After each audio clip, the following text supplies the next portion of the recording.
In a kingdom where healers shaped history, they're ranked from first class down to third. But outside the system, there's one healer bound by no rules. With powers beyond belief, always surrounded by powerful women, and always ready to heal if the price is right. The story kicks off with a girl named Lily gently rousing our protagonist Xenos, while she makes tea for them. In this world, a first-rate healer is celebrated as someone who can mend not just bodies, but the entire world. And the Kingdom of Hodges works hand in hand with healers to shape history. Their contributions have spurred the nation's growth and earned them high prestige. There is even a Royal Medical Institute where aspiring healers learn advanced healing magic, get licensed, and begin their careers. Yet somewhere in Hodges, an unorthodox healer without formal training makes his mark, a true badass named Xenos. Shortly after, we see Xenos wrap up healing a patient, who pays him and thanks him. Xenos simply says he'll heal anyone who can pay, and after the patient leaves, Lily asks if he's heading out on a house call today. He confirms and promises to be back by dark, while Lily mentions dinner will be waiting. Later, Lily prepares dinner when Carmilla stops by. Lily explains that the food isn't ready yet because she is working on a hearty stew. Carmilla, eager to eat, is told to leave it all to Lily, as she is destined to be Xenos' future bride. With that, Carmilla retreats to her room. Not long after, Zofia arrives at the clinic looking for Xenos. Lily tells her he's on a house call and decides to wait herself. She admits she came early hoping to have Xenos all to herself. Soon enough, Linga shows up too, keen on catching his attention. Lily gives her the same explanation, leaving Linga disappointed. She had planned to get close to Xenos in her own way. Zofia urges Linga to step back, but she refuses to budge. Their bickering is finally cut short when Lily reminds them it is her duty to wait for Xenos. Then Lo enters and announces she's here to have fun with Xenos. Lily informs her that he is not around at the moment and tells her to fix the door she broke before coming in. When Lo finally steps inside, she is surprised to see everyone gathered there. She wonders if Lily's cooking has lured them all, and they tease her by saying she's the only one who would come here for a reason like that. Soon enough, we see that Lily is nearly finished with the cooking and adds a secret herb as the final touch. She tells everyone that dinner will start when Xenos returns and invites them to join at the table. Lily is excited to share the meal, but before that she goes out to collect the clothes drying outside. At the same time, the girls can't wait for dark because the food smells incredible. Lo and Linga slip into the kitchen to sample the stew. They simply can't resist once they realize how delicious it is. They try to explain that they were just having a quick taste, yet they can't seem to stop, even though Zofia warns they'll get scolded by Lily. In the end, even Zofia gives in and takes a bite. As Lily gathers the clothes both outside and near the kitchen, it becomes obvious that the girls have finished the entire stew. Realizing they might be in trouble, they start blaming one another for emptying the pot. They decide to act as if nothing happened, but that plan fails, so they agree to make another meal. Zofia suggests that they start by adding fresh ingredients to the pot. Just as Lily appears and asks what they're doing, the scene shifts to the dinner table where the girls try to feign ignorance, but Lily insists they tell the truth. They admit that the stew smelled so good they couldn't help themselves despite trying to hold back. Their hands acted on their own. Soon they notice how upset Lily is. The girls start arguing and blaming one another, and Lily orders them to stop or else Xenos will be angry when he returns. She explains that she only wanted to have a proper meal with Xenos and everyone else, and the girls quickly apologize, promising to help her cook. Lily then reveals that she only prepared enough ingredients for today. Just then, Carmilla bursts in, furious that they've eaten all of her stew. Linga immediately apologizes, and the others join in. Carmilla demands to know how they're going to make it up to her. She even jokes about eating their souls instead. Lily intervenes and instructs them to bring her the missing ingredients, and they agree to do so, leaving at once.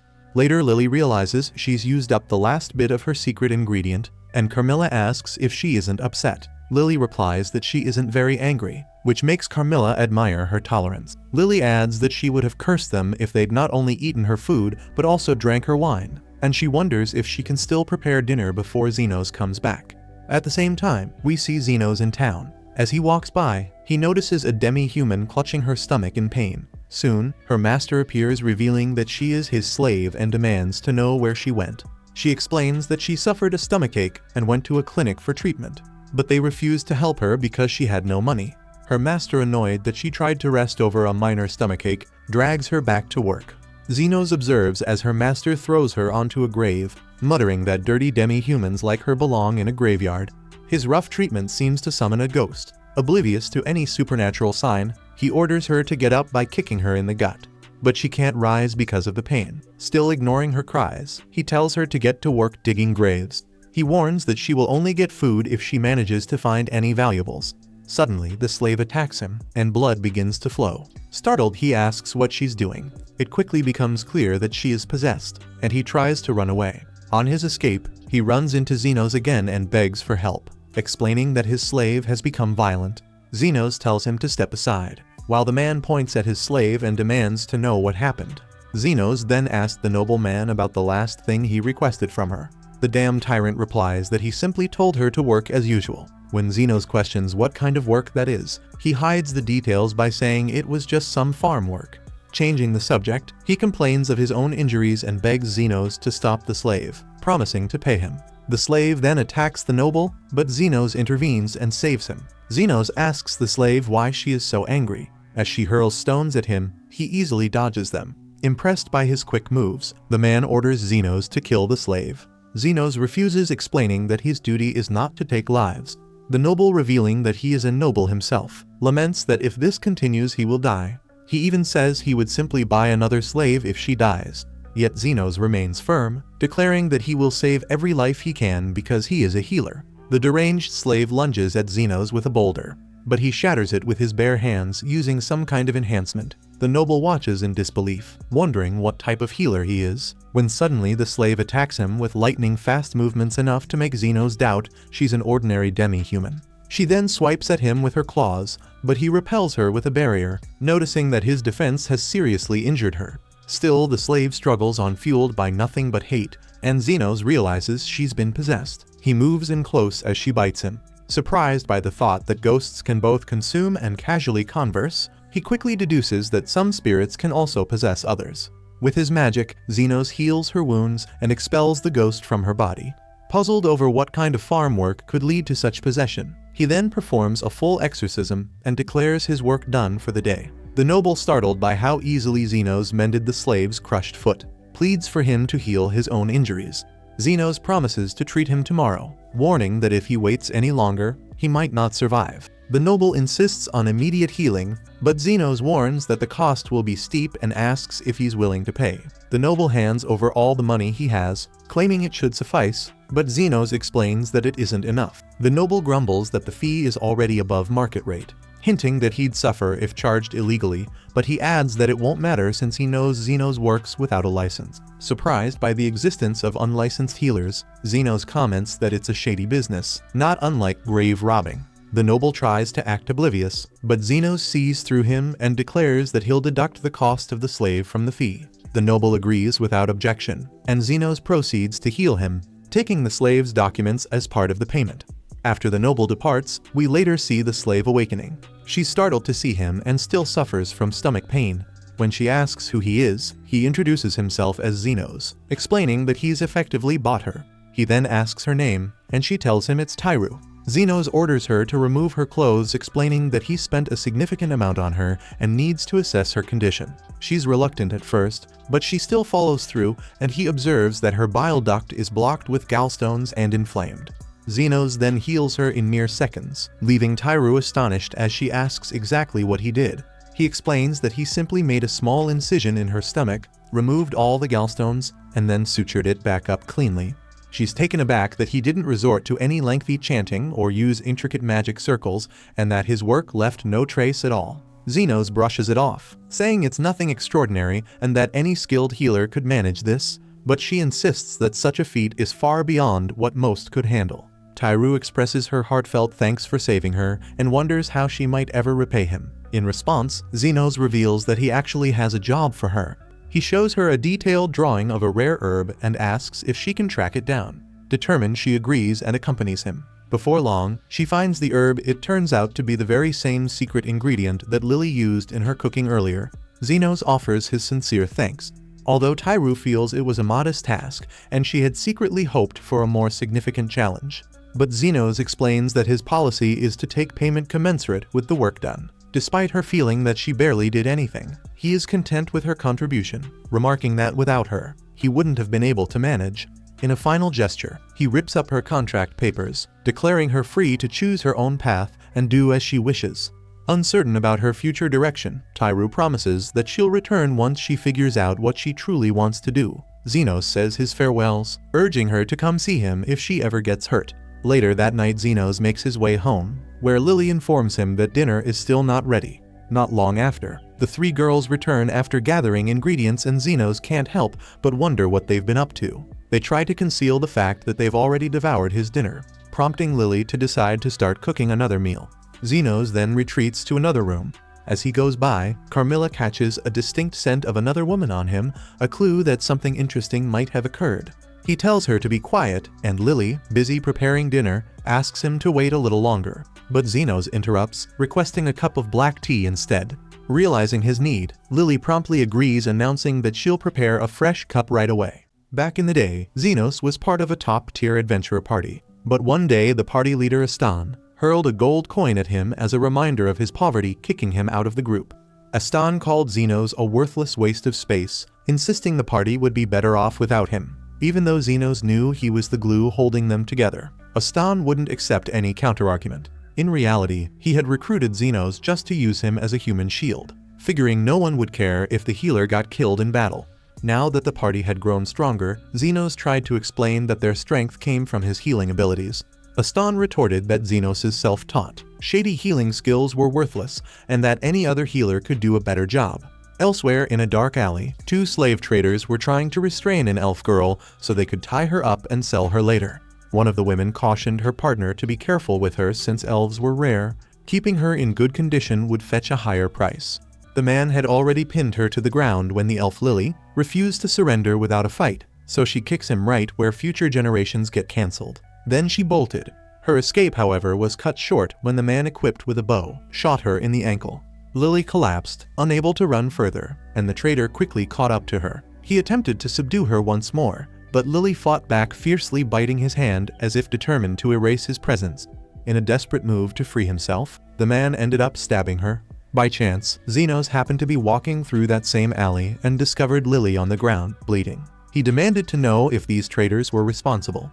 They snapped at him, telling him to buzz off since slavery was perfectly legal in this land, and, in their eyes, Lily was their property to do as they pleased. Legally, Zenos had little ground to stand on. Still, an idea sparked in his mind. He offered to buy Lily by handing them the gold coin he'd received from Astan. Most of the time they'd refuse after all. An elf slave was worth far more than a single coin. But seeing her condition and the fact that she was already bleeding out, they took the coin and left. After they're gone, Zenos walks over to Lily to check if she's still alive. Lily, resigned to her fate, tells him to just leave her be, but Zenos insists she isn't going to die. Looking down at her wound, Lily is surprised to see that Zenos has already healed her completely. She thanks him for his help and apologizes for the gold coin he spent to buy her, though Zenos admits he didn't really want to keep it, as it only reminds him of Astan. He asks if she has a home, but given her status as a slave, it's safe to assume she's broke and homeless. Noticing that she's also very hungry, Zenos offers to get her some food and clothes before anything else. Zenos ends up taking her to a nearby diner and even buys her a fresh set of clothes along the way. While Lily happily enjoys the meal, she's puzzled that he didn't order food for himself. Zenos explains that he isn't hungry, even though the truth is that he's really broke. He spent the last of his money on food and clothes for Lily, and after getting kicked out of Golden Phoenix, he's likely going to need a new job soon to avoid starvation. Just then, a man stumbles into the diner, visibly injured in his arm. It's clear he's been through some trouble by the wound's appearance, with a gaping hole and some mild burn marks. Zenos deduces that the man must have been shot by a magic gun. Although the man is a lizard person and his wound might normally heal on its own in a few days, the injury is deep enough that it needs immediate attention. Zenos stretches out his hand and casts a healing spell. Within seconds, the hole in the man's arm seals up perfectly. Startled by the sudden recovery, the man asks who Zenos is. Before Zenos can answer, Lily pipes up declaring that he's a badass healer. Though the man has never heard of Zenos before, he's grateful for the help and hands him a few coins, promising to spread the word. At first, Zenos is a bit confused about the payment, but then he remembers that healers usually get paid for their services. That sparks an idea. He decides to open a clinic and become a professional healer. However, since he hails from the slums, obtaining an official healing license would be difficult. That's why Zenos opts to become an underground healer. Lily doesn't fully catch what Zenos is rambling about, but if he's planning to open a clinic, she's all in to help him out. Zenos pauses to consider the idea. Knowing that starting a clinic without a license is against the law, he's not sure it's right to rope an innocent kid into such shady business. Still, Lily reminds him that he bought her just minutes ago, which in her eyes makes him her master. Therefore, she's bound to stick by him no matter how many rules he breaks. Though Zenos never intended to become her master, he only wanted to assist her. Lily points out that she has nowhere else to go. If he leaves her behind, it'll be his fault if she ends up back as a slave. After some thought, Zenos relents and agrees to let Lily join him. Overjoyed, she swears to serve him with every fiber of her being, though he quickly tells her not to make things awkward. Realizing that setting up a clinic also means he needs to sort out his own homelessness, Zenos takes Lily to an abandoned part of the city in search of a place to stay. Curious, Lily asks why he wants to live there. Zenos explains that he needs to keep a low profile, so the Royal Association won't catch wind of his illegal clinic. Plus the perfect price for his wallet that's been socially distancing from money. Although Lily can't argue with that logic, she's still uneasy. Knows that creepy monsters tend to haunt places like these. Eventually, they find a house that's still in decent shape, and Zenos thinks he's hit the stars finally lined up. However, the moment Lily lays eyes on it, she is terrified because this looks like a haunted house starter pack. She worries that if they get unlucky, they might even run into a wraith. Zenos, clueless about what a wraith is, listens as Lily explains that wraiths are terrifying undead beings capable of turning people into ghosts with just a touch. They step inside, but the darkness forces Lily to use her basic magic to light up the room. Zenos is surprised that she can cast spells at all, though he quickly notes that her tricks aren't very advanced. Once the room is illuminated, they see everything clearly. It's just as rundown as Lily feared, but Zenos stays optimistic. The roof is solid and the support pillars are sturdy overall. It's perfect for setting up his underground clinic. Nonetheless, they encounter one major problem. There's actually a wraith in the house, and it threatens to drain Zenos of his life force. Lily panics, while Zenos is more disappointed that the house came pre-haunted by something with no chill. Suddenly, Carmilla charges at him, but he effortlessly repels her with a healing spell that ends up destroying both of her arms. He isn't at all intimidated by Carmilla back in his Golden Phoenix days. Aston would send him into the labyrinth alone whenever he was in a foul mood, and Zenos had run into countless wraiths there, defeating at least 100 of them.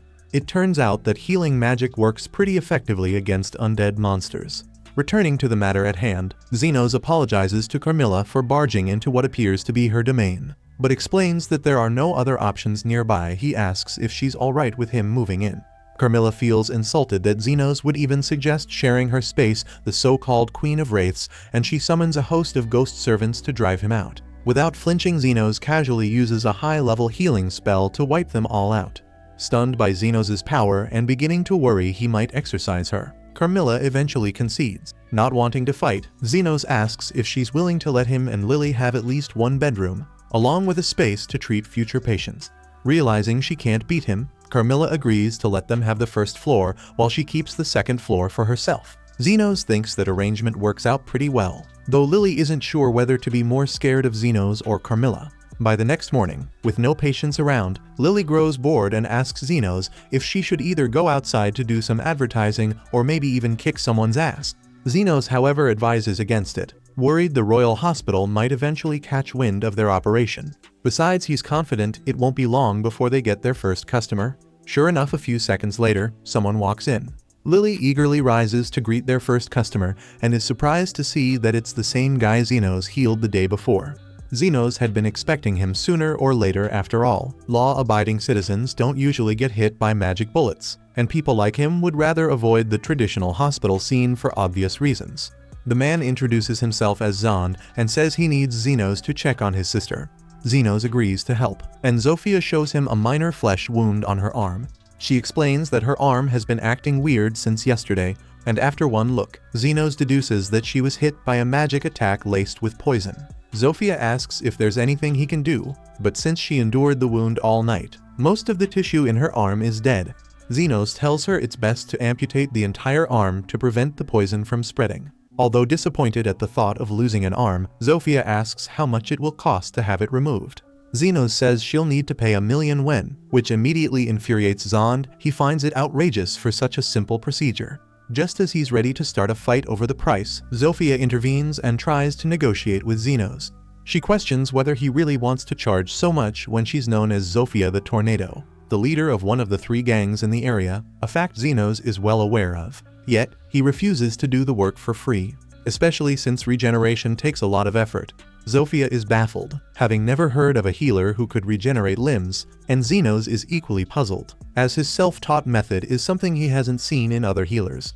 Not knowing what the standard is, he simply asks if she wants to proceed with the procedure. Zofia agrees without hesitation. Zenos then lays her on a table and prepares to amputate her arm. He conjures a magic scalpel, a blade of condensed magic that appears at will. It's super sharp and completely sterile, making it ideal for surgery, though most healers can't perform such feats. He begins the operation by continuously channeling healing magic to numb the area. He then swiftly amputates the infected arm and ramps up his healing power to regenerate a new one. Layer by layer, he rebuilds Zofia's arm until it's as good as new and stops acting weird. Amazed and grateful that Zenos successfully regenerated her arm, Zofia no longer objects to the price. She even promises to send her injured subordinates to him for treatment. Far as Zenos is concerned, if they're throwing coin, they can be as weird as they want. In the days that followed, Zenos was busy treating numerous patients from the Lizardman faction, so Lily brewed some tea to help him relax. Grateful for her thoughtfulness, Zenos couldn't help but wonder why she prepared 3 cups instead of 2. Lily explained that one was for Carmilla, though Zenos wasn't entirely sure if Carmilla would join them until he learned that she actually loves tea. While taking a break, Lily asked Zenos if he'd any idea why the Lizardmen kept getting injured so badly. Based on what he'd seen, he suspected that a turf war was raging between various factions. Then out of nowhere, one faction literally broke through the door. A pack of werewolves stormed into the clinic, and their leader Linga declared that she was determined to kill Zenos. She'd been fighting the Lizardmen for days, and no matter how many she injured, they'd always recovered, so she set her sights on eliminating their healer. For one, Zenos wasn't even affiliated with the Lizardmen, and he preferred avoiding violence. Yet Linga had already ordered her crew to kill him. Despite their ferocity, his defensive magic kept him immovable, unable to be harmed. Realizing brute force wasn't working, Linga resorted to demolishing the clinic. That plan quickly backfired, as the building was also Carmilla's residence, something she wouldn't tolerate being destroyed. The moment Linga and her pack saw the Queen of the Wraiths, Carmilla, fear gripped them, knowing a Wraith was among them, an enemy they could never defeat. Carmilla, infuriated by their intrusion, was ready to drain them of their life force, but Zenos intervened, urging her to calm down. He explained that he didn't want anyone to die in his clinic, noting that none of the attackers had even reached the 2nd floor. As long as Linga and her men agreed to fix the damage, he promised to let it go. Seeing that the Queen of the Wraiths had listened to him, Linga immediately began pleading for forgiveness. Then the next morning, an orc popped into the clinic like he owned the place, saying Lo, the big boss of the orcs, wanted a word with Zenos. At the same moment, Zenos saw this coming eventually, especially since he'd already handled 2 other slum bosses. Lo was the boss of the orcs and ogres, and she'd raked in a ton of cash mining mana stones with brute force, making her a pretty big shot around these parts. At least after he dealt with her, nobody else would dare cause trouble around his shop anymore, so he figured he might as well just handle it now.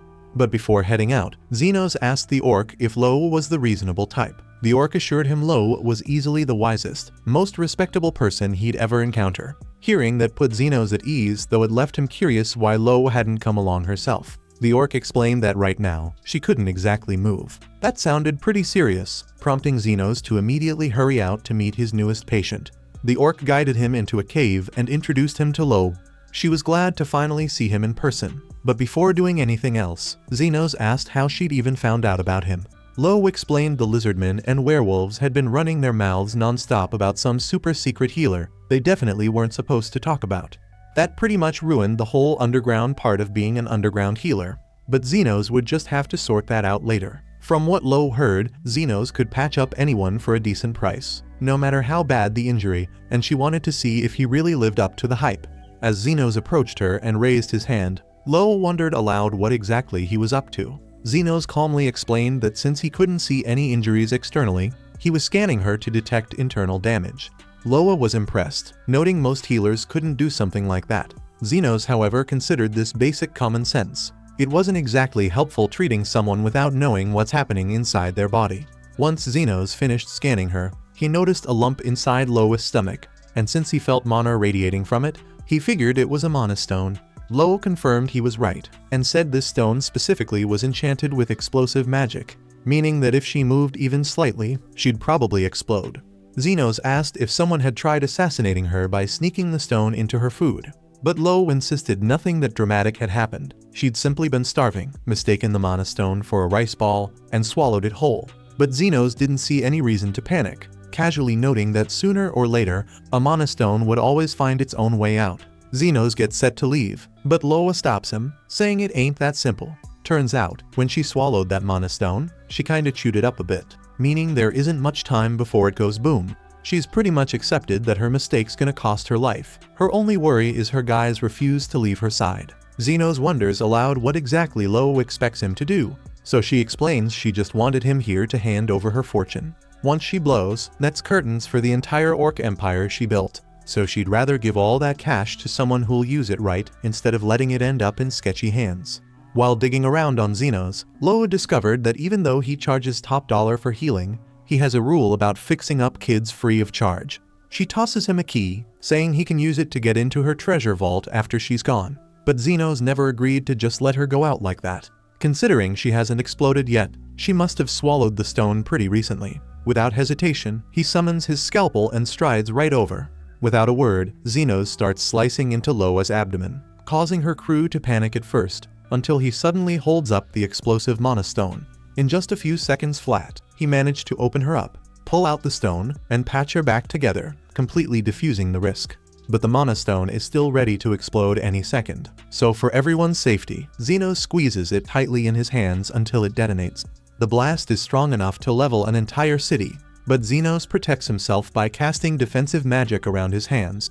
He's totally fine, although honestly, it hurt like hell. He tosses the key back to Lo, telling her she doesn't need to worry about donating her wealth anymore. Lo is still trying to wrap her head around the fact Zenos really chose to save her life instead of grabbing the money. But he shrugs, telling her he only expects fair compensation for healing. An entire fortune would have been overkill. Loa decides right then that she really likes Zenos, promising him that if he ever needs backup, just say the word and she'll throw everything she's got behind him. She even offers to have her crew guard his clinic.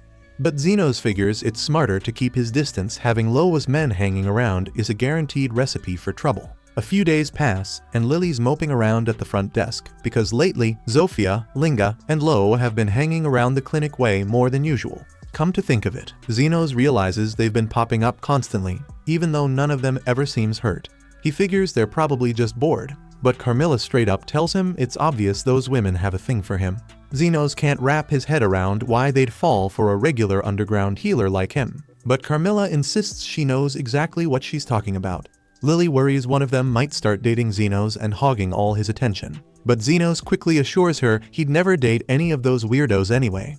Still, Carmilla thinks it's only a matter of time before those three go full-blown battle royale to see who gets Zenos all to herself. Zenos doubts things could ever escalate that far, but literally the following day, Zofia walks in with a fruit basket, casually mentioning she's about to declare war against the other factions for some vague reason. Right after her, Linga and Lowe's do the exact same thing. No matter how loudly Zenos protests, none of them listen. Carmilla finds this hilarious, jokingly blaming Zenos' irresistible charm for all the bloodshed that's about to happen. But Zenos really isn't cool with how she's phrasing it.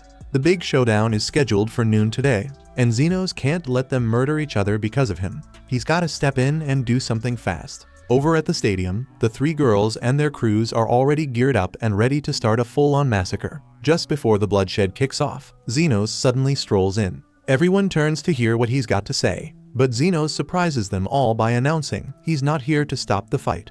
Since they clearly have old grudges against each other, he tells them to fight it out until everyone's satisfied. With Zenos' green light, the girls all agree to go all out. Whoever's left standing at the end gets to claim Zenos' stick as the grand prize.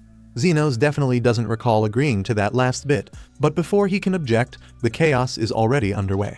Zofia lunges first, aiming her daggers at Linga's neck, but Linga dodges swiftly, flipping out of the way just in time. Right then, Lo leaps in to deliver a flying kick to Zofia, but Zofia sidesteps, and a bunch of random bystanders get flattened instead. Zofia and Linga clash again, but before they can land solid blows, Lo drops down from above, nearly flattening them both. The impact sends Zofia tumbling into the orc section of the arena, prompting her to attack the orcs immediately, and soon enough, all three sides are throwing down against each other's factions. It's total carnage out there, with people getting sliced up left and right. But somehow, even after battling non-stop for 6 hours, no one's actually died yet. Suddenly, Zofia notices the injuries on her arms are magically closing up, and Xenos casually mentions he's been behind it the whole time. He agreed to let them have their dramatic death match, but he definitely wasn't about to let anyone actually die, especially since they're still technically his patients. Zofia feels pretty dumb for not noticing Xeno's trick earlier, but to be fair, none of them ever imagined a healer could treat so many injuries at once, especially continuously for over 6 straight hours. They finally get it. At this rate, the fight's never gonna end, which is exactly what Xenos wanted them to realize. Unless they can learn to chill out and get along, they'll never have any peace. But hey, if they're really dead set on continuing this nonsense, he'll just keep healing them endlessly. And yeah, he's definitely billing them for every minute. Now feeling kinda embarrassed, the girls finally understand how ridiculous it was to start a whole war over basically nothing. They quickly agree to put their grudges aside and start fresh from now on. Of course, they'll still fight over Xenos, but at least this time, they've promised to keep things strictly non-lethal. At the same time, Lily asks Xenos why he bothered going through all that trouble.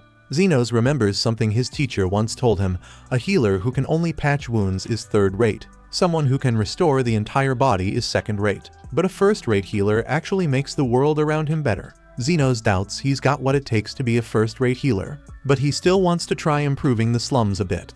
Plus, if he'd let everyone wipe each other out, he'd run out of patients to treat, which wouldn't exactly be great for business. Or at least that's what he claims, but Lily sees right through him. She knows he's just acting casual to hide how deeply he cares. After all, if the demi-humans stop fighting each other and start getting along, his clinic's patient numbers would drop like crazy, and yet he helped them anyway. That's exactly why Lily likes Xenos so much, and she tells him this straight to his face. But of course Xenos doesn't really get what she means. Anyway, it's getting pretty late, so Xenos decides to head out, collect his payment, and call it a day. Lily's surprised. She thought he was joking earlier about charging them for all the healing he did during the fight. But nope, Xenos is dead serious. Treating that many people for hours straight is exhausting, so obviously he's expecting to get paid. Over in the capital, the commander of the Royal Knights is having a little chat with his vice commander Krishna. Krishna asks if something's up, and the commander mentions he caught wind of a strange rumor. The war between the demi-humans has suddenly come to a halt. Krishna's shocked. They've been battling over the slums for years, so it's hard to believe they'd just randomly decide to play nice now.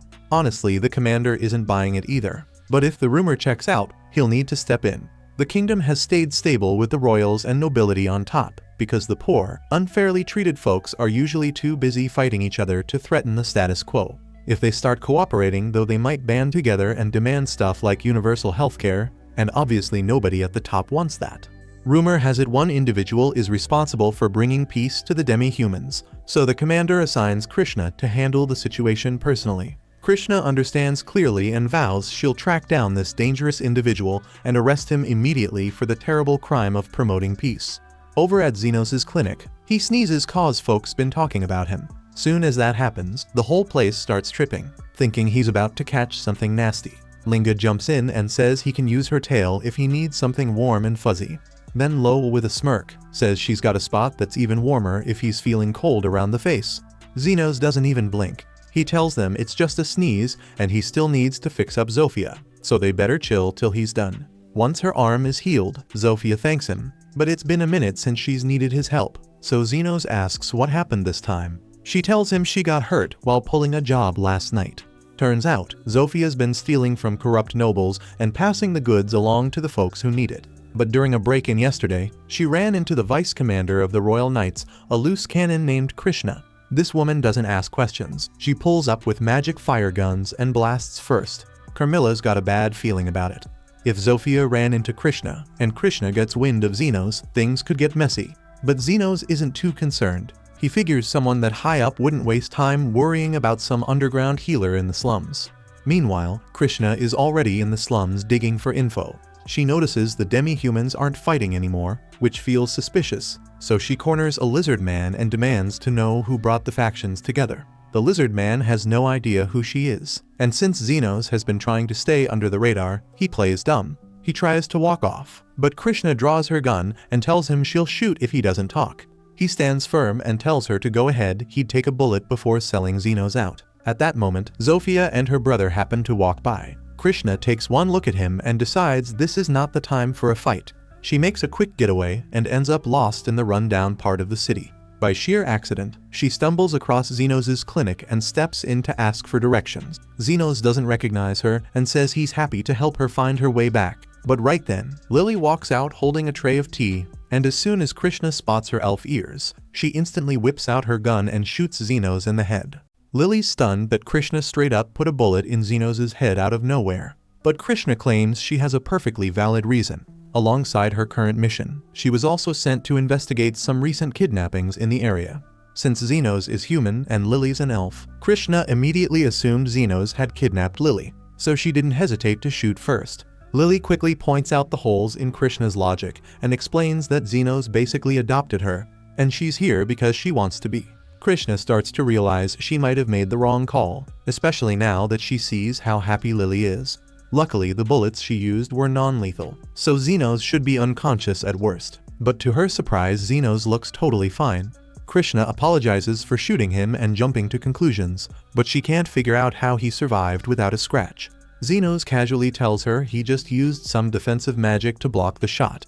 But Krishna doesn't buy it. Ordinary defensive spells shouldn't be strong enough to handle her bullets. Xenos has no clue what she means, since his defensive magic seems pretty standard to him. But Krishna's seen plenty of high-level magic during her years as Vice Commander of the Royal Knights, and she knows Xenos' shields are at the level of a Grand Sorcerer. As soon as Krishna mentions she's the Vice Commander, Xenos and Lily instantly tense up, realizing her presence might spell trouble for them. Apparently Krishna wants to ask Xenos for some help on something important.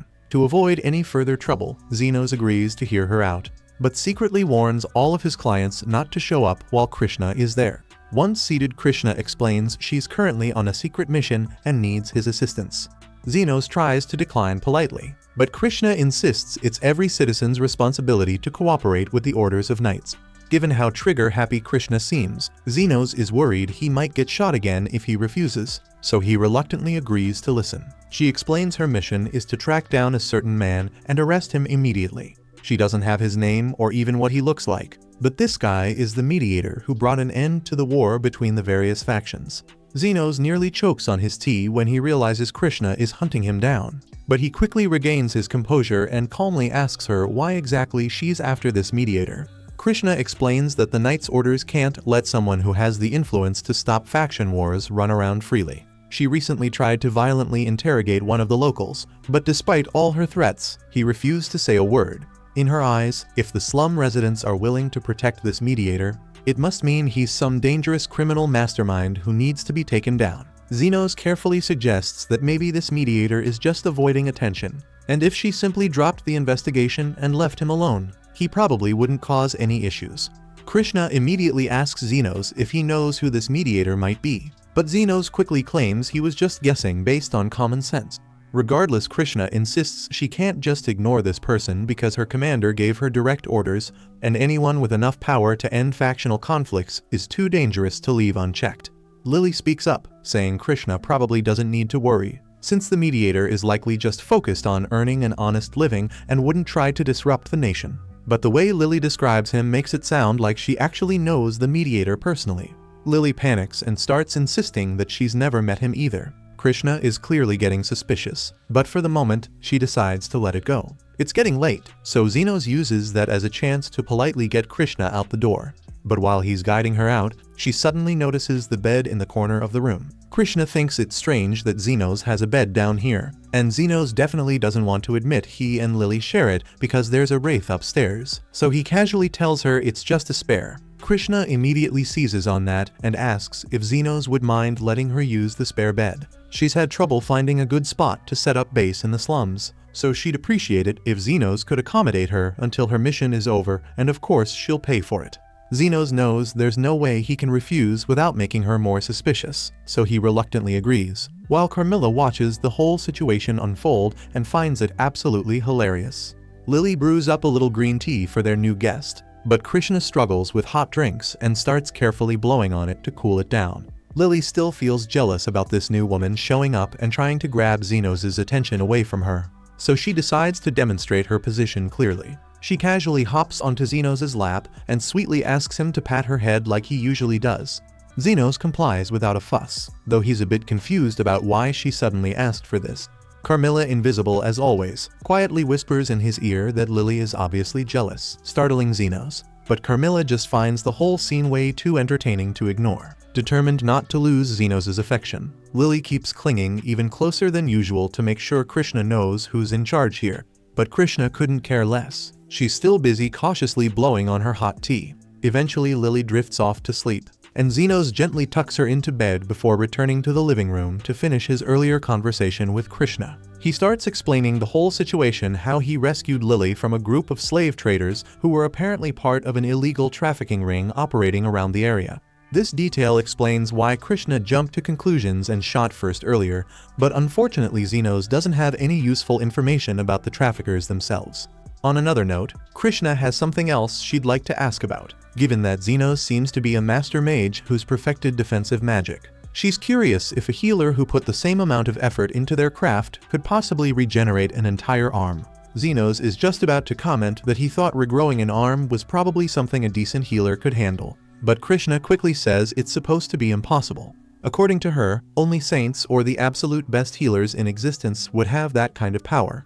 Zenos wonders why Krishna brought this up, so she explains she recently fought Zofia and vividly remembers severely damaging Zofia's arm. Yet when she encountered Zofia yesterday, her arm appeared perfectly fine. Krishna's convinced this means there's a healer hiding somewhere in the slums capable of regrowing lost limbs. If that's the case, that healer probably holds significant influence among the faction leaders here. Krishna plans to restart her investigation first thing in the morning to track down this nefarious healer, though Zenos doesn't understand why she'd assume someone who heals others would automatically be nefarious. Actually, Krishna seems to have a pretty negative opinion about the entire slum, so Zenos casually asks if there's a specific reason behind it. Krishna admits she might be biased, but that's only because someone from the slums took her mother's life. Krishna's mother was kind-hearted and genuinely wanted to help as many people as possible. She frequently visited the slums, organizing events and providing meals to the people who couldn't afford food. But one day, she simply didn't return home.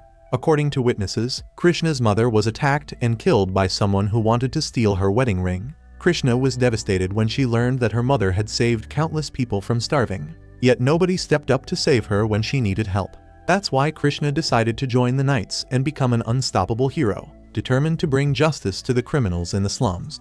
The next day, Krishna heads out early to continue her investigation, allowing Zenos to finally get back to healing his patients again. Shortly after, Zofia walks in with a minor wound on her arm, asking Zenos if he could take a look at it. Zenos begins healing her, but warns Zofia to stay cautious since they never know when Krishna might pop back in. As if on cue, Krishna shows up again, claiming she got lost and needs directions to find her way out. As soon as Krishna spots Zofia, she immediately draws her guns, prompting Zofia to whip out her knives in response.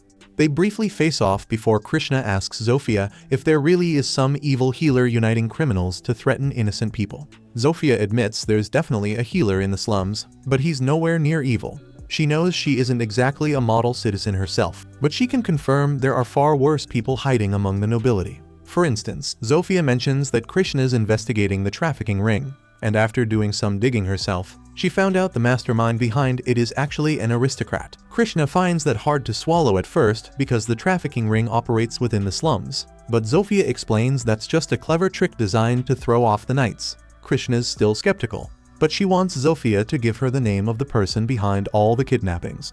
Zofia calmly states that it's a man named Kalendor. Krishna struggles to believe that accusation, considering Kalendor is well known as a generous philanthropist who proudly educates orphans, not someone who'd sell kids into slavery. Zofia shrugs, saying she never expected Krishna to trust her anyway, since Krishna sees everyone from the slums as criminals. But the mediator isn't like that at all. He treats everyone fairly and always offers them a second chance. Typical Krishna with her naive idea of justice.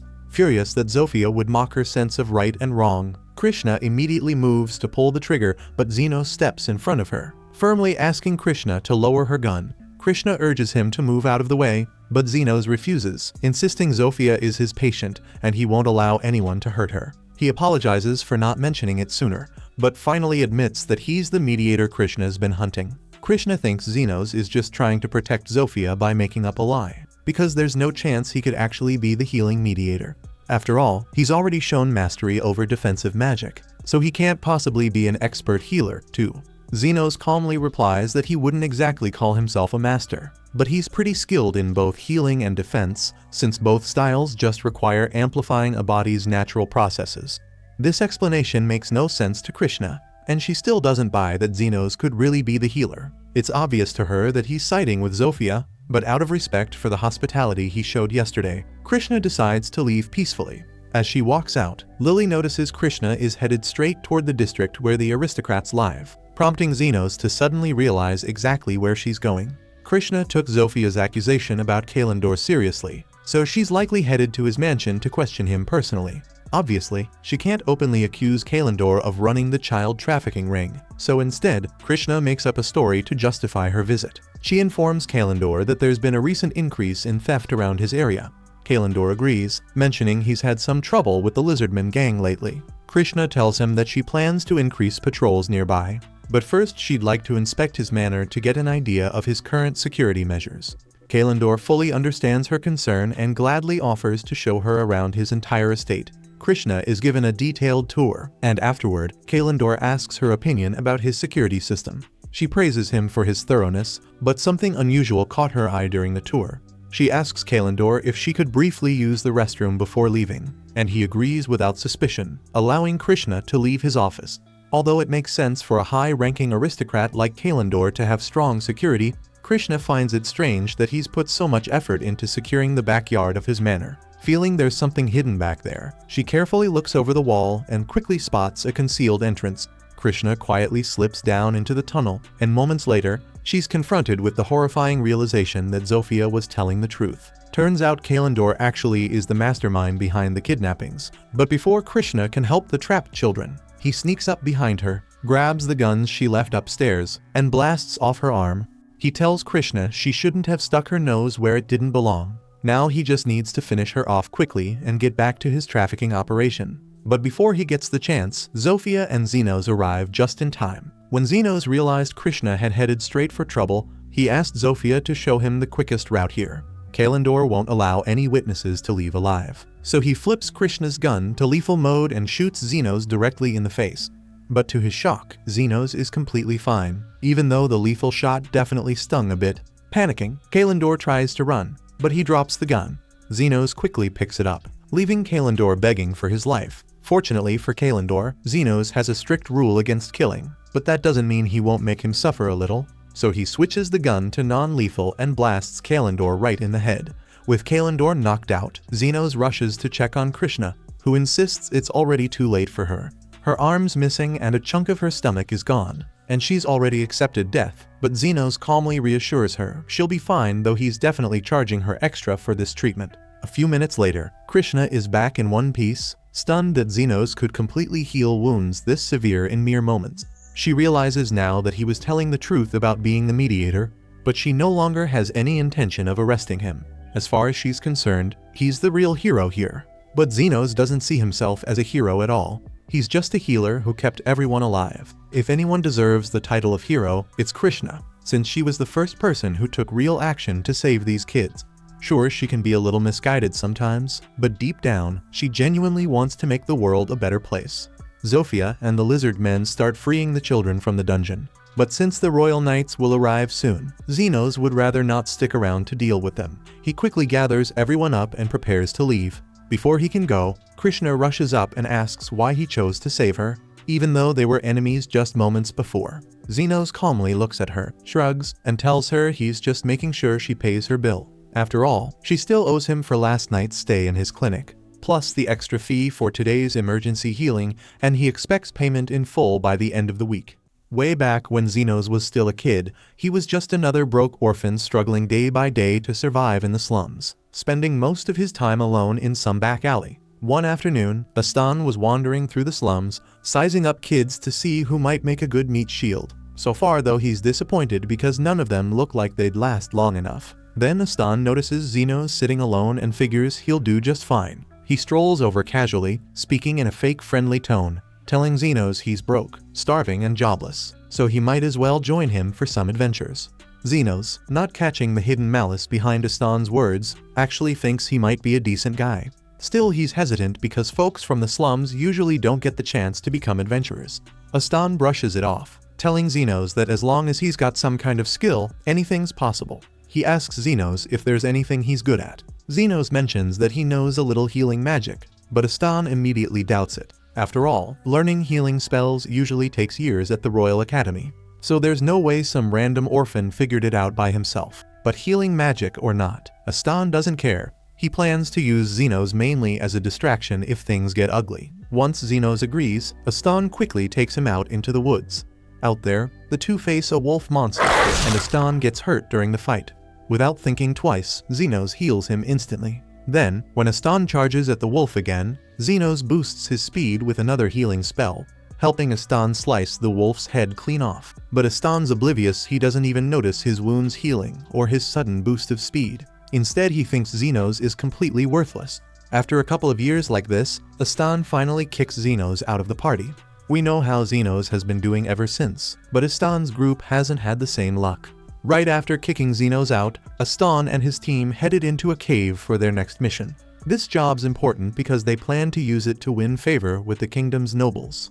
The only problem is they all hate doing the actual work. Yuma grumbles, saying the sooner they finish, the sooner they can get back to the inn and drink their troubles away. Andreas is hyped because girls always throw themselves at them once they drop that they're members of the Golden Phoenix Party. Their reputation is unmatched when it comes to taking down monsters and finishing missions without a single scratch. Just as they're talking, the monsters they're hunting finally show up. So Astan quickly draws his sword, ready for action. He tells Guile to cast some defensive magic on him as he charges ahead. Guile follows the plan perfectly, but Astan still ends up getting his arm burned in the fight. Meanwhile, Yuma's getting completely wrecked by one of the wolves off to the side, so he's clearly not going to be much help today. Astan shouts at Andes, urging him to hurry up and cast an attack spell, but Andes takes forever just chanting the incantation. Before he even finishes, a fireball blasts him. Astan is stunned, wondering if his team was always this useless. It's obvious they're losing this fight, so he quickly calls for everyone to retreat. Once they're safely outside, Astan demands to know why his team is struggling against monsters that are barely B rank. Andes fires back, pointing out Astan didn't exactly perform well either. Guile brings up the possibility that maybe Xenos was telling the truth about healing them, but Astan dismisses it immediately. In his mind, there's no chance some low-class slum kid could ever master healing magic. Still, Astan thinks maybe hiring a healer could help, just to play it safe. A few days later, they're back at the cave again with a healer named Yuman. But right from the start, Yuman warns Astan she's not suited for battlefield healing. Usually, she just heals people in the capital, but since she has an adventurer's license, she agreed to come along. Yuman's curious why the Golden Phoenix would suddenly need a healer when they're famous for never getting hurt. Astan brushes her off rudely, saying it's none of her business. Guile asks Yuman if Yuma will be okay, considering how badly he got hurt by the wolves last time. Yuman says she treated him personally, so he'll definitely live. But his injuries were so severe, he'll never go adventuring again. You'd think Astan might show a bit of sympathy for a teammate permanently out of commission, but instead he coldly says Yuma wasn't worth much anyway and moves on like nothing happened. As for why this mission even matters so much, it turns out some noble named Lord Fennel wants a scarf made from a firefox as a gift for his daughter. If delivering this scarf earns Astan favor with the Lord, then as far as he's concerned, risking his life is totally worth it. Barely 2 seconds pass before Astan's big plan completely collapses when the wolves launch a surprise attack. Astan instantly leaps into action, yelling at Guile to cast defensive magic on everyone. But when Astan charges in, he can't even land a single blow on the wolves. The wolves retaliate with 4 fireballs. Astan manages to deflect 3, but the 4th slams right into Andes' gut, dropping him instantly. Astan keeps desperately swinging at the wolves without success, until Yuman screams that they need to retreat now because Andes is critically injured. Astan can't believe his team's falling apart yet again. The moment they get outside, he furiously turns to Guile, demanding to know why he didn't protect Andes properly. But Yuman jumps in, telling Astan that Guile's defensive magic actually worked perfectly. Without that barrier, Andes would have died on impact from the fireball. Frustrated, Astan tells Yuman to hurry up and heal Andes already, but she shakes her head and says it's impossible. Only elite healers or saints could manage injuries this severe without special preparations. Unless they get Andes to a hospital immediately, he won't make it. Later, Astan meets with Lord Fennel's servant, who bluntly informs him that Lord Fennel is deeply disappointed. Astan begs for another chance, convinced he can secure the fox fur if he just tries one more time. But the servant coldly reminds him it's already too late. Lord Fennel's daughter's birthday has come and gone, making the gift pointless now. The servant explains the reason Lord Fennel is angry isn't just because Astan's party failed. It's because Astan repeatedly assured him they'd deliver, even when he clearly couldn't. If Astan had just admitted from the start that the mission was impossible, Lord Fennel would have accepted that and found another gift for his daughter. But Astan kept promising he could get it done. For a moment, Astan tries shifting all the blame onto Zenos. But then it hits him he never officially registered Zenos as part of the Golden Phoenix party. So legally, Zenos was never even there, and Astan can't pin the blame on him. With no excuses left, Astan bows his head in humiliation and apologizes for all the trouble he caused. It burns him up inside to be bowing to a servant like this, but he swears he'll make up for it somehow.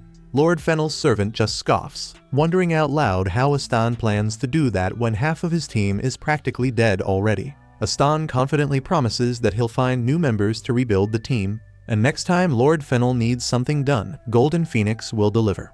Lord Fennel's servant finally leaves, but Guile isn't sure about Astan's bold promises. They've got zero prospects for recruiting new, skilled adventurers, and there's no way the two of them alone could handle serious quests. Astan brushes off his concern, claiming he's got everything under control. Sure, he still doesn't think Zenos is worth much, but even he can't deny things went smoother with him around. So Astan decides they'll just bring Zenos back into the party. He's convinced Zenos must be desperate to rejoin Golden Phoenix, despite how badly he treated him. The next day, Astan and Guile hit the slums looking for Zenos.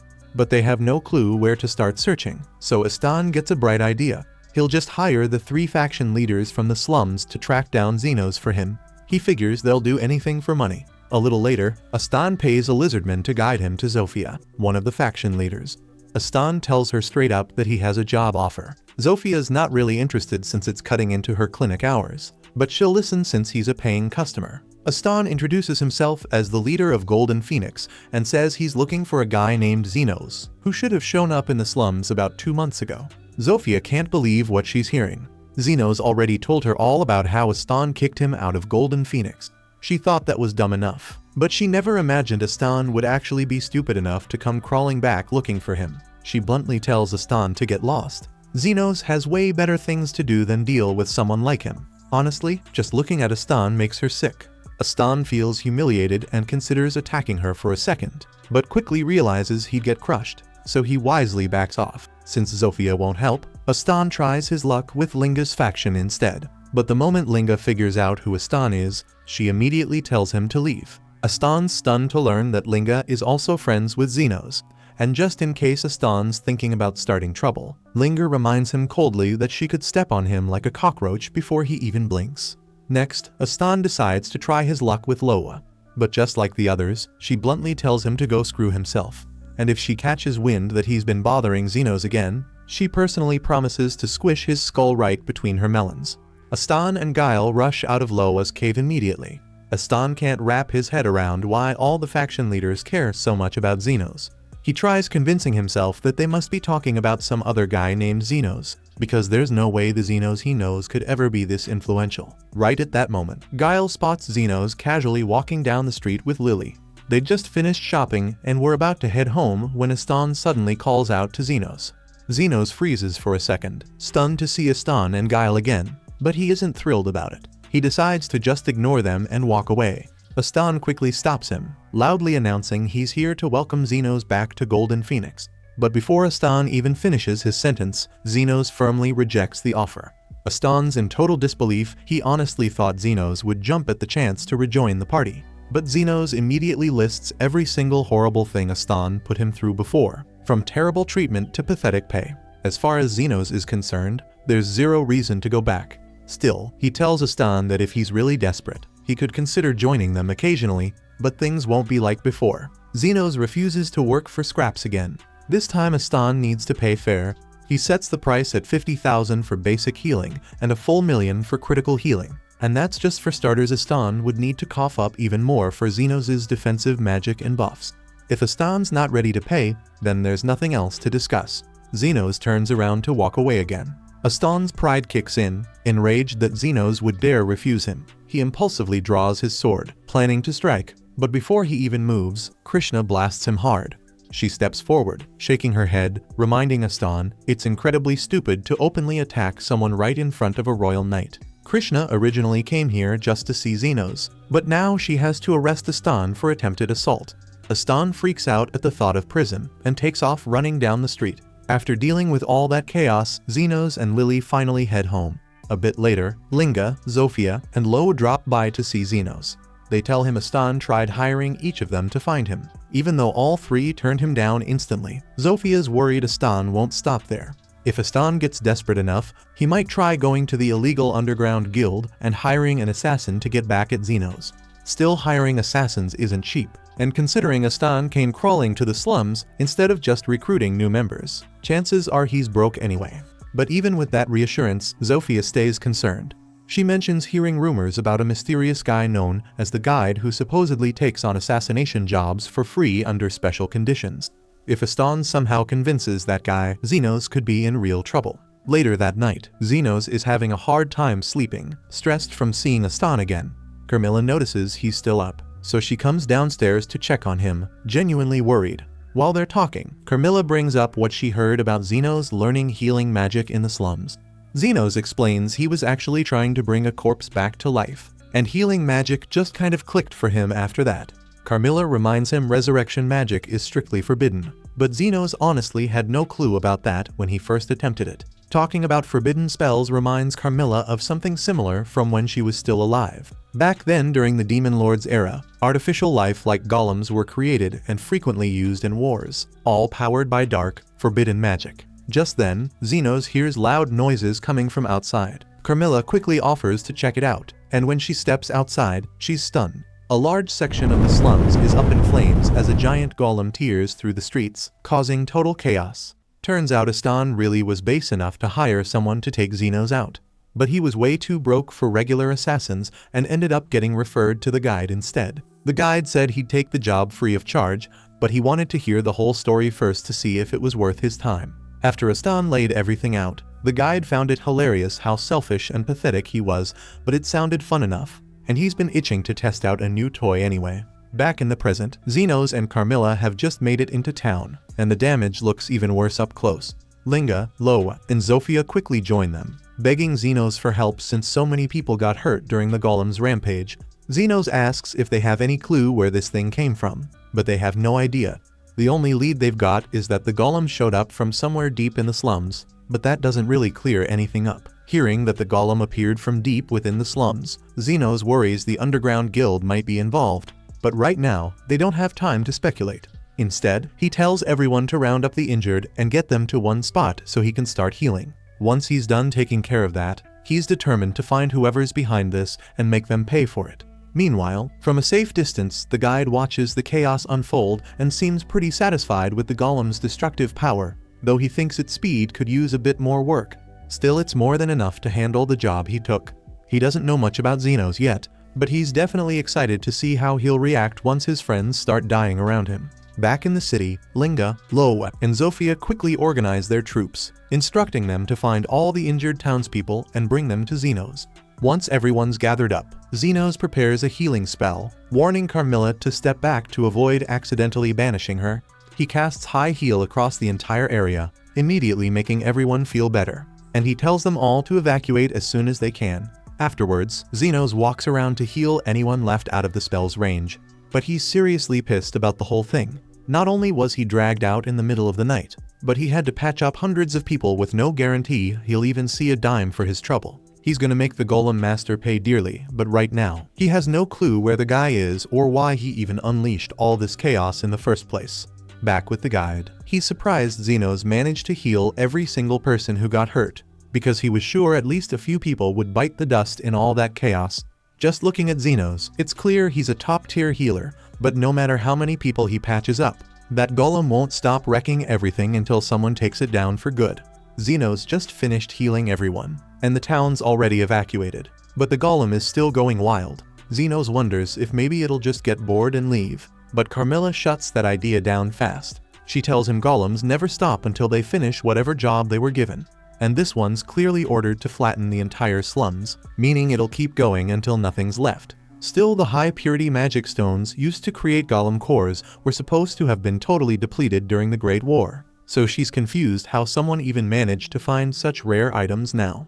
Xenos was hoping he could finally catch a break, but there's no way he can let this thing keep destroying the city, so he's got to deal with it himself before things spiral any further. The trio from Totally Spies step up, offering to join him, and Xenos checks if they're really okay with that since he might not have time to heal them if things go south. They know the risks perfectly well, but they still want to help protect their home. Xenos appreciates having backup, but they'll need a strategy, so he asks Carmilla how they're supposed to actually stop a golem. She tells him they'll have to destroy the magic stone that acts as the golem's core, or else it'll keep going forever. Xenos is kinda bummed hearing that, since he was hoping to snag the core intact and sell it off later for some easy money, but whatever. He tells everyone to hit the golem with everything they've got while he covers them. The trio rushes forward immediately. As they charge in, Xenos hits them with an agility buff to speed them up, and right as they're about to strike, he follows it up with a strength boost, giving them enough power to smash through the golem's leg. With one leg destroyed, the golem topples over and crashes to the ground, but the victory doesn't last long. That magic stone in its core allows the golem to regenerate endlessly, meaning it's far from over. The golem suddenly swats Linga aside, hitting her so hard she crashes straight through 3 houses before finally stopping. Under ordinary circumstances, every bone in her body would have shattered from that impact, but thanks to Xenos' magic, she's totally fine. It's been a while since Xenos jumped into a real fight like this, so he's a bit rusty, but he's quickly getting his groove back. He only gotta remember 2 things. First, he can't drift too far from the crew or his buffs start acting up. Second, since the healing speed and power buffs all need their own setup, he can't pop them all at once.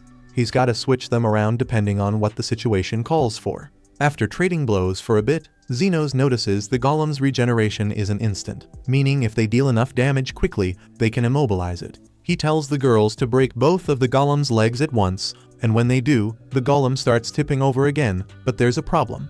Zofia suddenly spots a kid hiding in one of the houses, directly beneath the falling golem. Xenos can't cast defensive magic from this distance, so he sprints toward the girl, trying to save her from getting crushed. He doesn't reach her in time, and by all logic, the kid should have been flattened, but somehow, the golem stops itself right at the last second to avoid hurting her. Carmilla can't wrap her head around it, because as far as she knows, golems shouldn't even have the instinct to protect anyone. There must be something different about this one, and Xenos figures it out quickly after scanning it. Aston is trapped inside. Meanwhile, the guide is honestly impressed that Xenos connected the dots this quickly, but it won't really help him anyway. The magic crystal the guide used was defective, so he couldn't make a proper golem core. Instead, he decided to experiment using a human as a catalyst, and Aston made the perfect test subject. The guide tricked Aston and implanted the magic stone in his body, permanently fusing him with the golem. Now the guide's curious to see how Xenos handles this twist. Considering all the lives Xenos just saved, killing the golem won't exactly be easy for him. Xenos takes a deep breath and turns to the others, calmly telling them to clear out. The girls don't totally get why he's sending them off when they're this close to putting the golem down. But whatever Xenos figured out, he's clearly planning to finish this solo. Even if they're not sure what's going on, they trust his call and back off quick to give him space. After everyone else clears out, Xenos tells Aston it's finally time to settle things between them for good. Their relationship started back when Aston pulled Xenos out of the slums, but even then he always had selfish motives behind it. Still, just now, he chose to protect that kid, and it reminds Xenos of something Guile mentioned a while back. Aston's obsession with money and power all started after his little sister died because he couldn't afford a healer. Ever since he's chased wealth at all costs, and seeing that girl probably triggered the memory of his sister, causing him to act on instinct. That doesn't wipe away all the messed up stuff Aston's done, but it does make Xenos wonder if there might still be some tiny shred of humanity left in him. Either way, Aston clearly isn't in control of himself anymore, leaving Xenos with no real choice, so he pulls out his scalpel. Aston tries to squash him immediately, but Xenos dodges and quickly transforms his scalpel into a sword, slicing off both of Aston's golem arms.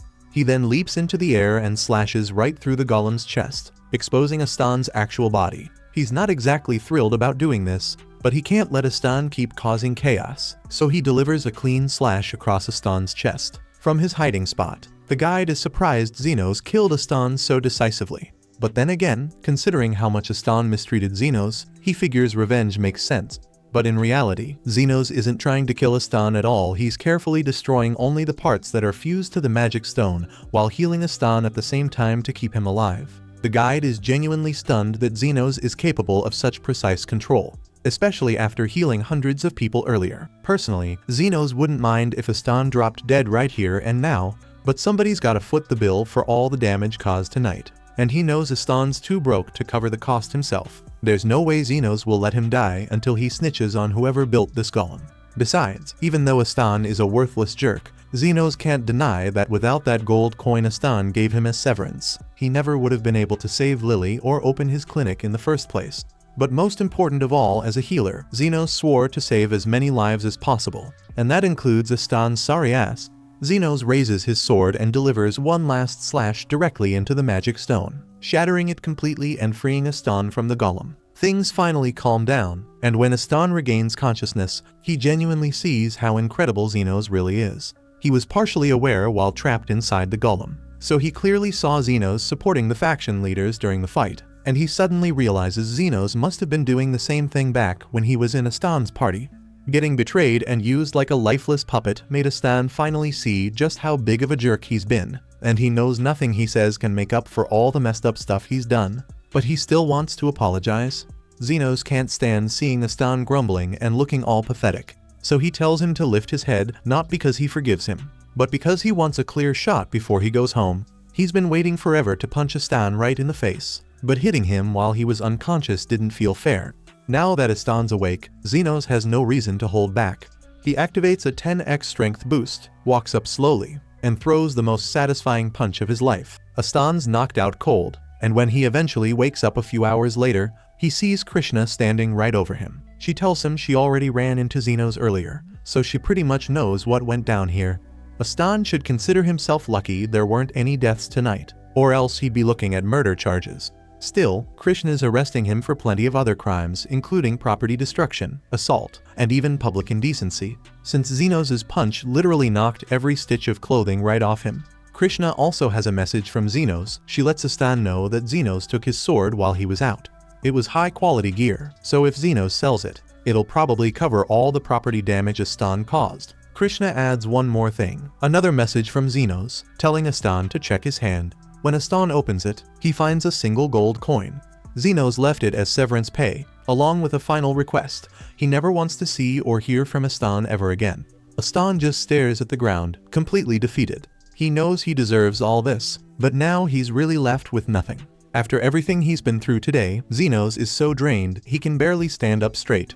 The others are worried and offer to carry him back home, but Xenos tells them it's fine, knowing they're probably just as exhausted. Still, the girls insist on carrying him anyway, because Xenos always helps them out, and now it's their turn to return the favor. At the same time, back at the clinic, Carmilla already filled Lily in on everything that happened, so when Xenos finally gets home, Lily greets him warmly and offers to make him a nice cup of tea. Krishna's been doing her best to figure out who was really behind the golem incident, but she hasn't managed to gather much so far. The only thing she knows for sure is that the person calls himself the guide, and he's hard as hell to pin down. She tried tracking him, but there wasn't much of a trail. The spot where Astan met with him had already been cleared out with no traces left behind. Zofia also did a little digging around the underground guild, and based on what she heard, the guide only started showing up there not long ago. Other than that, no one seems to know anything about him, so questioning the folks around here isn't going to get them anywhere. Krishna said she's going to label the guide as a dangerous individual and keep pursuing him, but with how good he is at hiding his trail, she doubts he's going to show up anytime soon. Zofia disagrees, thinks the guide's the type to come back eventually. People like him don't vanish unless they're planning something big, and if that's what's going on, then they need to be ready for whatever he's cooking up. Krishna tells her to stop throwing out guesses with nothing to back them up, but Zofia claps back, reminding her that she was making guesses a few minutes ago too. Xenos steps in and tells them both to chill out. Then he asks Krishna why she's been sitting at a table way across the room like she's allergic to everyone, since it makes it hard to talk like this. Krishna explains that even though she's thankful for Zofia's help the other day, her role as a royal knight means she can't be seen just hanging out with demi-humans like this. Zenos can already see where this is going, and he wants no part of it. So before things get any worse, he kicks everyone outside and tells them not to come back for the rest of the day unless they're injured. Once the place finally quiets down, Zenos sits at his desk and tries to relax for a bit. But then Lily walks over, clearly nervous, and says she's got an idea. She knows he must be drained after everything that happened with the golem, so she's about to suggest they go to a hot spring to unwind. But before she can finish, Zofia crashes through the door first and beats her to it, asking Zenos if he wants to go to a hot spring to relax. Zenos thinks that doesn't sound half bad, so he agrees, and Zofia leaves looking way too proud of herself. Not long after, Linga shows up, and after glancing around to make sure none of the others are nearby, she quietly asks Zenos if he wants to go to the hot spring with her. Zenos still thinks the idea sounds good, but he can't exactly say yes, since Zofia already beat her to it. Before he can even explain that, Linga cuts him off, says she'll meet him there, and walks off with a smile. Shortly after that, Lo appears. Zenos doesn't even need to hear her speak. He already knows where this is going. Sure enough, she was going to ask him to join her at the hot spring, and since Zenos guessed it right away, she takes it as confirmation, thanks him, and says she'll be waiting at the spring. Moments later, the exact same thing happens with Krishna. By this point, Zenos is seriously starting to wonder if Mr. Bean is giving away free autographs at the hot spring, because people keep showing up like it's the place to be. He then remembers that Lily was about to ask him something before they got interrupted. She stays quiet though, not wanting to admit that she was going to ask him the exact same thing as everyone else. Carmilla overhears the whole scene from the hallway and finds the entire thing hilarious. Lily spent all that time building up the courage to speak, only for the others to steamroll right past her. Xena, of course, has no idea what she's laughing about. Carmilla figures the hot spring is shaping up to be entertaining, and since it's been a while since she's gone to one herself, she casually decides she's tagging along too.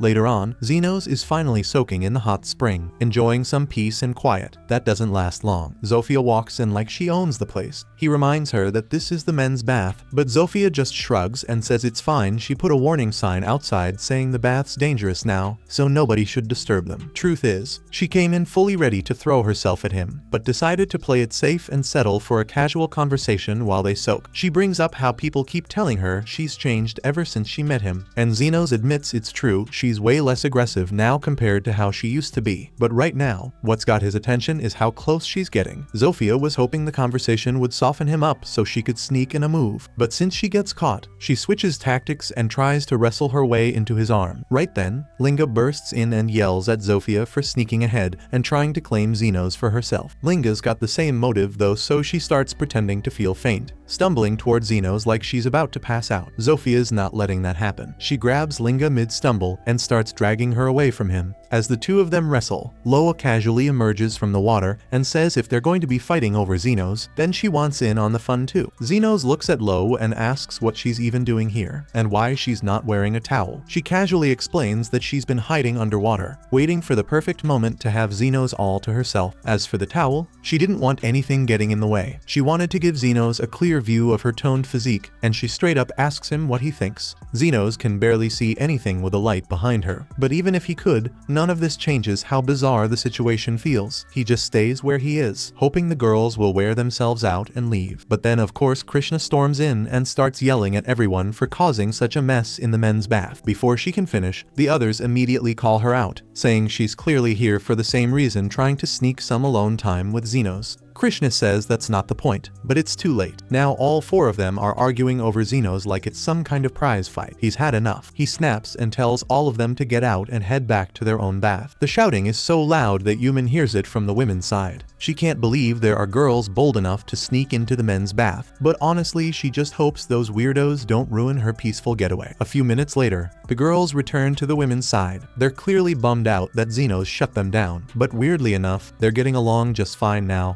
Yumin watches them for a second, kind of surprised. It's not every day you see a human, a lizard girl, an ogre, and a werewolf girl all joking and chatting like old friends. Once bath time is over, everyone gathers around for a big feast. The energy's good, everyone's laughing. But Krishna's still stuck in her own head, not quite ready to admit she enjoys hanging out with this group. She's on the edge of joining in, but fighting it hard. Later that night, Xenos tucks Lily into bed and steps out onto the balcony. Carmilla's already out there waiting, and she asks if he's finally enjoying himself. Xenos says the meal was fun at least until people started getting drunk and trying to use him as a chair. Carmilla laughs and tells him to enjoy the harmless chaos while it lasts, because she's pretty sure things are going to get a whole lot messier real soon. Xenos groans and tells her to knock it off before she jinxes him, but it's already too late. A wraith's instincts don't miss. Speaking of which, he suddenly remembers something. Wraiths can't be in the sun for too long, so he asks her how she even managed to come all the way out here. Carmilla casually explains that she just possessed that staff over there and asked Lily to carry it. Wraiths can only bind to objects they were attached to in life, so Xenos asks what she was doing back then. Carmilla dodges the question and changes the subject, offering to pour him a drink instead. The next day, a massive explosion rocks the kitchen, and Yumin rushes over to see what happened. She finds one of the owners flat on the floor, badly burned. Turns out he was prepping breakfast when the fire magic stones inside the stove blew up, and the blast did a number on him. Yumin jumps into action right away. She's a healer, so she does what she can. She manages to stabilize him, but when it comes to restoring his arm completely, that's beyond her skill level. She tells the others they need to get him to the nearest royal hospital as fast as possible. Even then, chances are the arm won't ever work the same again. That's when Xenos strolls in to check out the noise. Yumin asks if he can help her move the injured man to the hospital, but from Xenos' perspective, the injury doesn't look that serious. He doesn't think it's worth the trip. He's got somewhere to be anyway, so he turns to leave, but just before walking off with Lily, as a thank you for the fun at the hot spring, he casually heals the man for free. Yumin watches him go, and at first, she thinks he's a cold jerk for ignoring a guy who clearly needed help. But when she glances down, she notices something strange. The man's wounds are completely gone. She stands there in shock, wondering for a split second if her magic somehow did that, but she knows better. She's not nearly that skilled. Only saints or elite level healers could pull that off. So it hits her Xenos must be one of them. She hurries back to the clinic to report it to her boss, and Bernardo's eyebrows shoot up when he hears there's an elite level healer wandering around. Someone like that would usually be scouted as a national asset, but tracking him down is going to be tough, especially since all Yumin remembers is that he had black hair. Bernardo shrugs at first. If Xenos healed a man for free and didn't make a big deal about it, then maybe he's just a good guy doing his thing. Nothing wrong with letting someone like that roam around. But then Yumin casually mentions that Xenos was wearing a black overcoat, and something about that detail makes Bernardo stop thinking so lightly about it. He changes his mind and says maybe it's worth trying to find him after all. Yumin's cool with that, but she's curious how Bernardo plans to track him down. Bernardo thinks for a minute, then says if there are no official records of Xenos anywhere, that probably means he's not a licensed healer, so odds are he's working out of the slums, and lucky for him, Bernardo already has the perfect plan to sniff him out. Sometime that afternoon, Zahn storms into Xenos' clinic with Bernardo in his arms, looking like the man's barely hanging on. He doesn't know who this guy is, but he was coughing up a ton of blood and collapsed right in front of him, so he brought him straight here. Xenos tells everyone to back off for now, warning that the guy could be contagious. He starts a quick scan to assess the damage, and from what he sees, the guy's lungs are completely wrecked. It reminds him of red lung disease, so he tells Lily to stay back just in case. Red lung wiped out a lot of people back in the day. It spreads fast, and it's brutal, but it was supposed to be completely eradicated after the cure came out, so Xenos has no clue how someone like this could have picked it up. Right then, Bernardo sits up and starts talking like nothing happened. He's actually impressed that Xenos was able to figure it out so quickly. He introduces himself as one of the elite healers from the Royal Hospital,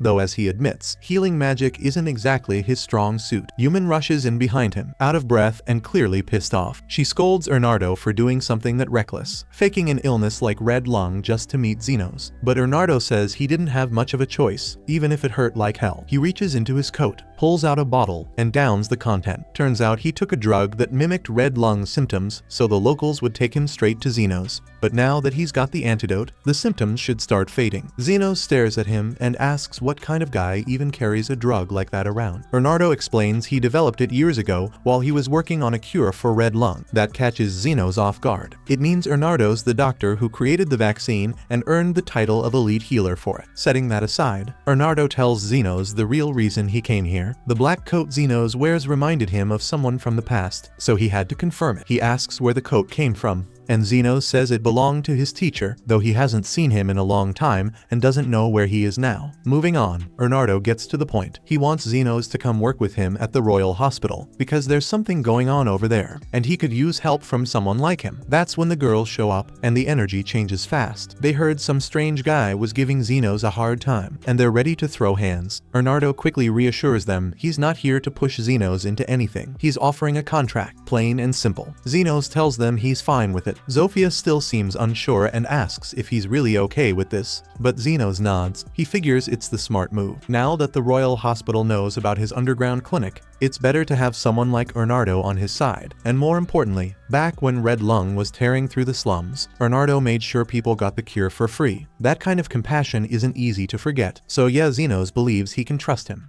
Zenos shows up at the Royal Hospital with Bernardo and Yumina, part of the deal they made earlier, and the second they walk in, he's stunned by how massive the place is. They head over to Bernardo's office, and once Zenos gets a moment to settle, Bernardo lays out what he needs from him.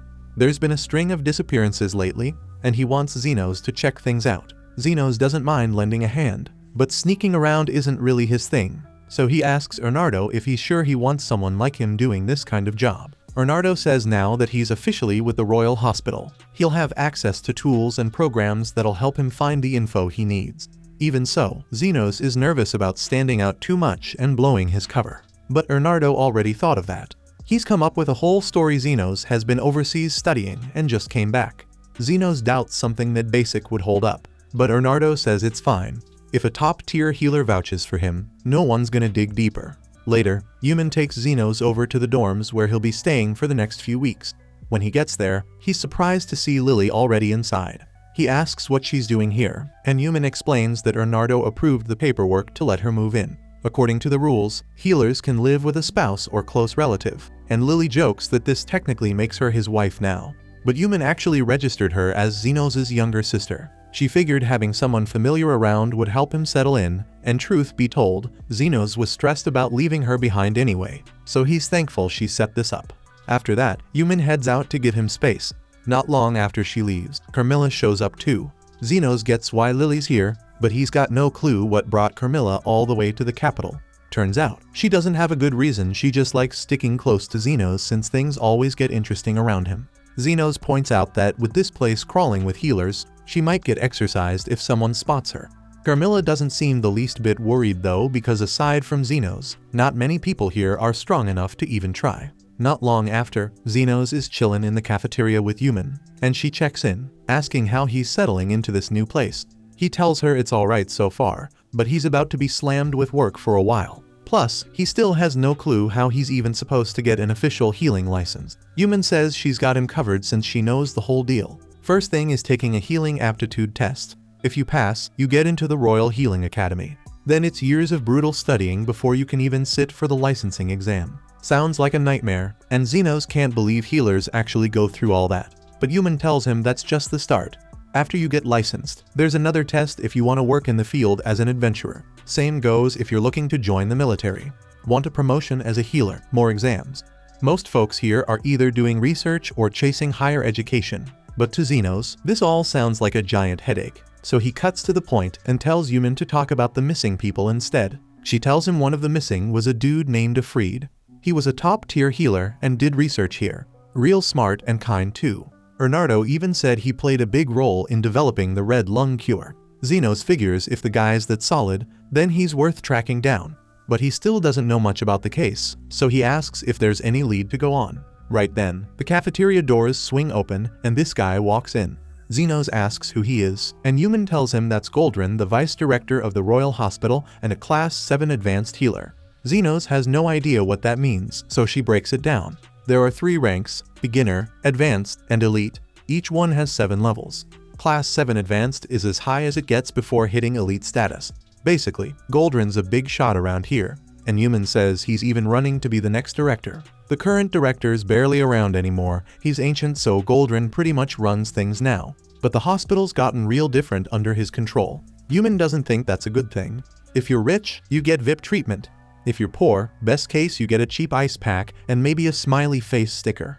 Goldrin doesn't even try to get better at healing, and word going around is that he bought his way up to level 7. Zenos already has a solid idea of what kind of guy he's dealing with and would rather keep his distance. But that's not really an option, since Yuman thinks Goldrin might be connected to Alfred's disappearance. Goldrin's all about rising through the ranks fast, so he grabs any talented person he can find, and Alfred was one of them. Zenos wants to know if Goldrin said anything about Alfred going missing, but the guy denied being involved. Zenos knows what he's gotta do now, but reaching someone like Goldrin ain't exactly easy. Yuman tells him not to stress over that part. If Zenos shows off how good he is in one of the hospital's programs, Goldrin will come to him. Zenos knows he's got talent, but he never had a real chance to see how he stacks up against other healers, so he's not sure how it'll go. Still, he's willing to take the shot. Right then, one of Yuman's buddies, Crescent, shows up and asks why she's eating all by herself in the corner. She fires back that she can eat wherever she wants. Crescent totally misses the message and acts like she's just being coy. Then he spots Zenos and realizes he's that new student who got in with help from an elite healer. That stings a little, so he tosses Zenos a snarky comment about not embarrassing his sponsor and walks off. Zenos looks over at Yuman like, what was that about? So she explains that Crescent's one of her classmates.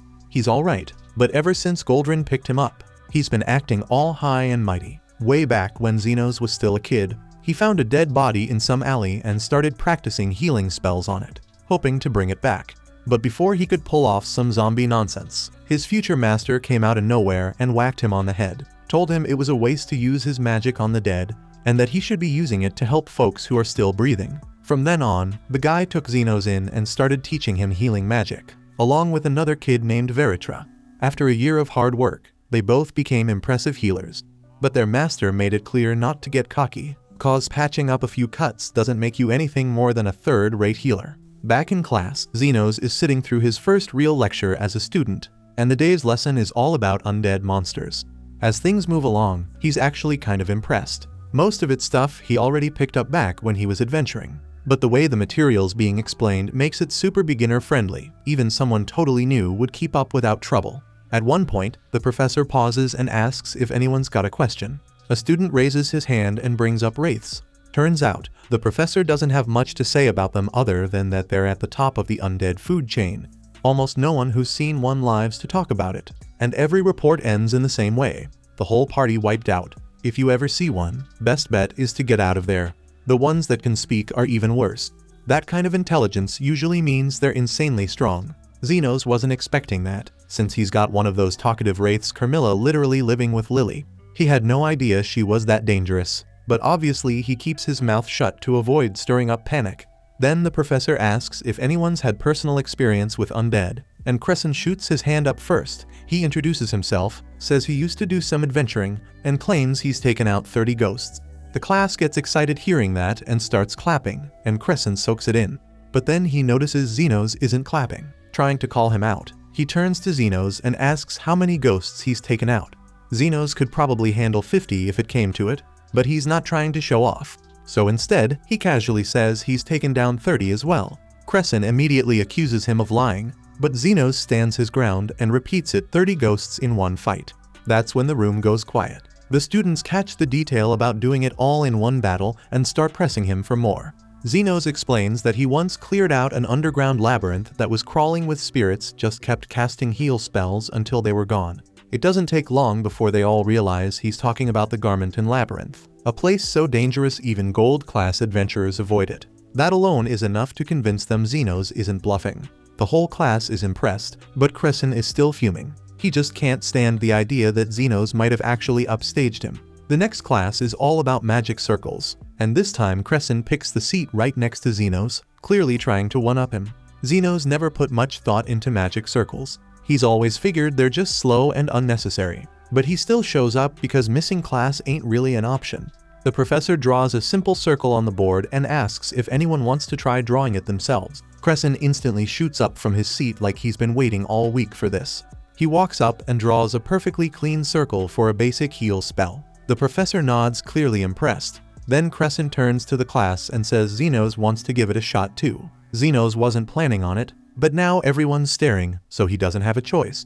He doesn't know much about these circles, but he remembers one strange design his master once showed him. So he grabs the chalk and draws that one from memory. Crescent starts laughing immediately because it looks nothing like the ones from the textbook. But the second the professor takes a look, he goes completely still. What Xenos drew isn't some beginner-level heal spell, it's a full-on regeneration circle, but it's different. Xenos explains that it's meant to regrow a lost finger, but it picks one at random and burns way more mana than necessary. Most folks wouldn't be able to activate it. Xenos can pull it off with ease, though he doesn't think it's useful since he can heal stuff like that faster on his own. The professor realizes Xenos isn't just talented, he's got something special and begs him to join his research lab. Xenos politely turns the offer down. At the same time, Crescent's boiling inside, sitting there like he's about to explode from the lack of attention. Later that day, Goldrin hears whispers about some new student who supposedly took down 30 ghosts in one go. He says he doesn't have time for silly rumors. But right then, someone walks in with an urgent report: undead are showing up in the graveyard. Goldrin comes up with an idea on the spot. He'll send Xenos with the next exorcism squad. If the kid lives up to the hype, maybe he'll consider bringing him in. That night, Xenos joins the squad. Crescent's the one leading the group, walking out like he owns the place. But once they reach the graveyard and get surrounded, he panics. Right before things fall apart, Xenos steps up and casts a high-level healing spell that wipes every ghost clean off the field. Xenos tells them they did a solid job pulling the ghosts in close enough for him to wipe them out. But before he finishes his sentence, Crescent steps up and starts claiming the credit for the high-level heal spell. Since none of the students actually saw what happened, they end up believing him when he says he's the one who saved them. Then he tells them to go report to their professors about how amazing he is.